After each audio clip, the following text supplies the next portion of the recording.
1948년 4월 23일 남북연석회 결의문 발표. 분단의 문턱에서 마지막 몸부림. 1.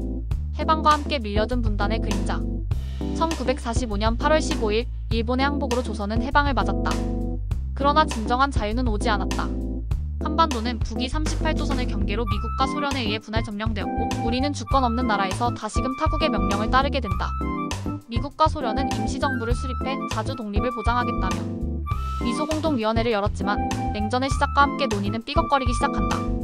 소련은 좌우 모두 포함한 정부를 주장했고 미국은 자유로운 선거를 통한 정부 수립을 고집했다. 결국 공동위원회는 결렬, 조선은 갈라지기 시작했다. 510 단독선거 추진, 한쪽만의 나라를 세우려는 움직임. 이 혼란 속에 미국과 유엔은 남한 단독으로라도 총선을 치르겠다는 결정을 내린다. 바로 510 총선거. 이는 사실상 남한 단독정부 수립의 신호탄이었다. 이에 격분한 것은 김구였다. 그는 한 줄로 요약된다. 나는 분열된 정부 위에 서고 싶지 않다. 김구는 1948년 2월 10일 남한만의 단독선거를 거부한다며 재헌 이해 선거 불참을 선언하고 통일운동에 올인하게 된다. 이때부터 김구는 이승만과 결별하고 김일성과 대화하러 간다. 3. 남북연석회의 평양에서 벌어진 절박한 대화. 그해 4월 평양에서 남북연석회의가 개최된다. 남측 대표로는 김구, 김규식, 조소왕, 홍명희 등이 참여했고 북측 대표로는 김일성, 김두봉, 박헌영, 최용건 등이 나섰다. 4월 23일 남북 대표들은 공식 결의문을 발표한다. 남북연석회 5대 결의. 1. 남북 단독정부 수립 반대. 2. 외국 군대 미국 소련 즉시 철수. 3. 조선 문제는 조선인 스스로 해결. 4. 외세 의존 배경. 남북연석회 성과를 남북 각지에 알릴 것. 표면적으로는 남북이 뜻을 같이 한 것처럼 보였지만 속내는 달랐다. 4. 김구, 김일성, 이승만 세 인물의 교차된 운명.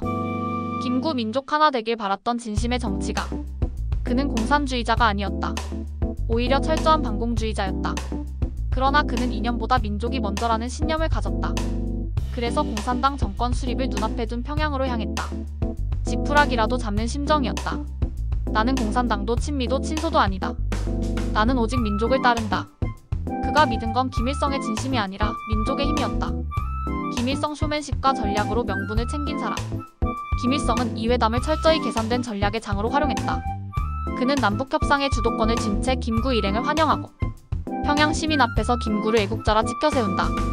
하지만 내부에선 이미 조선노동당 중심의 정권 수립을 끝낸 상태였다. 남북협상은 오직 분단 책임 회피와 대외용 선전이 목적이었다. 이승만 단독정부를 향한 질주. 이승만은 단독정부 수립을 자유진영의 최후의 보루라고 믿었다. 그는 미국의 승인을 바탕으로 510 총선거를 준비했고 김구의 협상 시도에는 단호하게 무의미하다고 일축한다. 공산당과 협상하는 것은 배신이다. 이승만에게 남북연석회의는 시간 낭비이자 위험한 정치적 도박이었다. 남북연석회의의 결과와 그 이후 회담은 실패했고 남북은 각각 대한민국 8.15가 조선민주주의인민공화국 9.9를 수립한다. 남북연석회의는 결과적으로 아무것도 바꾸지 못했다. 그러나 중요한 것은 그 정신이었다. 이념이 아니라 민족으로 통합하자는 외침, 외세 없이 우리끼리라는 바람. 이는 여전히 분단된 오늘날에도 유효한 질문이다. 6. 김구의 최후 통일을 꿈꾸다 쓰러지다. 남북협상 실패 이후 김구는 외롭고 위험한 길을 걷는다.